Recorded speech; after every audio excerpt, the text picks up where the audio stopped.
মূল্যায়নের জন্য আরো একটা গুরুত্বপূর্ণ গণিত প্রশ্ন, দশম শ্রেণীর প্রশ্ন। পরীক্ষা প্রস্তুতির জন্য অবশ্যই গুরুত্বপূর্ণ। পূর্ণমান 40, সময় রয়েছে 1 ঘন্টা 30 মিনিট। দেখো 1 গুণ 6, x% বার্ষিক সরল সুদের হারে কোন মূলধনের x বছরের সুদ x টাকা হলে মূলধনের পরিমাণ কত? আমাদের উত্তর হচ্ছে অপশন নাম্বার সি। একটি গ্রামের বর্তমান জনসংখ্যা পি, প্রতি বছর জনসংখ্যা বৃদ্ধির হার 2r%, n বছর পর জনসংখ্যা হবে, অপশন নাম্বার বি হবে রাইট অ্যান্সার। এরপরে যেটা বলেছে, যদি a প্লাস বি সমান √5 এবং a মাইনাস বি সমান √3 হয়, a স্কোয়ার প্লাস বি স্কোয়ারের মান হবে 4। 16 এবং 25 এর মধ্য সমানুপাতি 20। পরের পেজে যাব একটু। দেখো, ও কেন্দ্রীয় বৃত্তের এবি ও সিডি দুটি সমান দৈর্ঘ্যের জ্যা, ও বিন্দু থেকে এবি জ্যায়ের দূরত্ব 4 সেন্টিমিটার, সিডি জ্যায়ের দূরত্ব হবে তাহলে কিন্তু 4 সেন্টিমিটার। ও কেন্দ্রীয় বৃত্তে পি কিউ একটি ব্যাস, পি আর সমান আর কিউ, আর পি কিউ কোণের মান কত হবে? অবশ্যই রাখবে 45 ডিগ্রি। এরপরের প্রশ্ন কিন্তু 2 মার্কের জন্য গুরুত্বপূর্ণ।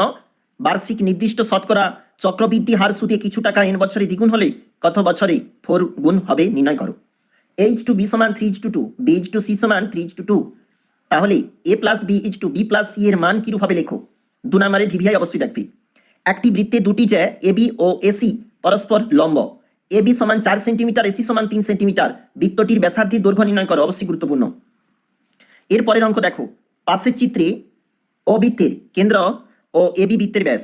দেখো, এ ও ডি কোণের মান 140 ডিগ্রি, সি এ বি কোণের মান 50 ডিগ্রি হলে বিইডি কোণের মান কিরূপ হবে? অবশ্যই রাখবে বিইডি এই কোণটা। দুটি লম্ব বৃত্তাকার চোঙের উচ্চতার অনুপাত 1:2, ভূমির পরিধির অনুপাত 3:4, তাদের আয়তনের অনুপাত কত হবে? পরীক্ষার জন্য ভিভিআই। চলে এলাম পরবর্তী পেজ।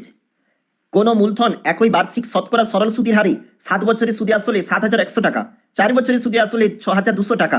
মূলধন ও বার্ষিক শতকরা সরল সুদের হার নির্ণয় করো। আর এর জন্য রয়েছে অঙ্কটি 5 নম্বর। একটি গাছের উচ্চতা প্রতি বছর 20% হারে বৃদ্ধি পায়। গাছটির বর্তমান উচ্চতা 28.8 মিটার হলে 2 বছর আগে গাছটির উচ্চতা কত ছিল নির্ণয় করো, ভিভিআই। পরীক্ষায় তুমি গিয়ে কিন্তু সমাধান করো, পাবে এবং দেখবে কোন প্রশ্ন অবশ্যই গুরুত্বপূর্ণ রয়েছে, একাধিক প্রশ্ন। 3 নম্বরের জন্য সমাধান করো, 4-এর দাগে থাকবে এবং এগুলো দেখবে তোমরা যেগুলো রয়েছে। যদি একটি অখণ্ড ধনাত্মক সংখ্যার 5 গুণ তার বর্গের দ্বিগুণ অপেক্ষা 3 কম হয়, তবে সংখ্যাটি কত বলেছে? এর জন্য 4 মার্ক। অমিতের মামা সাইকেলে 84 কিমি পথ ভ্রমণ করে দেখলেন যে তিনি ঘন্টায় যদি 5 কিলোমিটার অধিক বেগে সাইকেল চালাতেন তাহলে ভ্রমণ শেষ হতে 5 ঘন্টা সময় লাগতো। অমিতের মামা ঘন্টায় কত কিলোমিটার বেগে ভ্রমণ করেছিলেন নির্ণয় করো। এর জন্য রয়েছে 4 মার্ক। আমাদের অন্তিম পেজ। এইভাবে তোমরা পাবে স্কুলে, যেখানে কিন্তু 6 দাগে এইরকমই থাকবে, অর্থাৎ আমরা একটা নমুনা মডেল দেখাচ্ছি মাত্র। এইভাবে দেখো, অঙ্কগুলো অবশ্যই থাকবে। আমরা একটু জ্যামিতিতে চলে যাব। ওখানে বলতেছি যে কোনো একটি প্রশ্নের উত্তর, একই বৃত্তস্থ সকল কোণের মান সমান, প্রমাণ করো যে ব্যাস নয় এরূপ কোনো জ্যাকে যদি বৃত্তের কেন্দ্রগামী কোনো সরলরেখা সমদ্বিখণ্ডিত করে তাহলে ওই সরলরেখা ওই জ্যায়ের উপর লম্ব হবে, ভিভিআই। 4 নম্বরে আবার বলেছে একটি করতে হবে 2.1 মিটার দীর্ঘ এবং 1.5 মিটার প্রশস্ত একটি আয়তঘনাকার চৌবাচ্চায় অর্ধেক জলপূর্ণ আছে। ওই চৌবাচ্চায় আরো 630 লিটার জল ঢাললে জলের গভীরতা কতটা বৃদ্ধি পাবে নির্ণয় করো, ভিভিআই। 2.8 ডেসিমিটার দৈর্ঘ্যের অন্তর্ব্যাসার্ধ বিশিষ্ট এবং 7.5 ডেসিমিটার লম্বা একটি জ্বালানি গ্যাস সিলিন্ডারে 15.015 কিগ্রা গ্যাস যদি থাকে তাহলে প্রতি ঘন ডেসিমি গ্যাসের ওজন নির্ণয় করো, ভিভিআই পরীক্ষার জন্য। আর আমরা দেখছিলাম দশম শ্রেণী আরো একটি গণিত প্রশ্ন 2025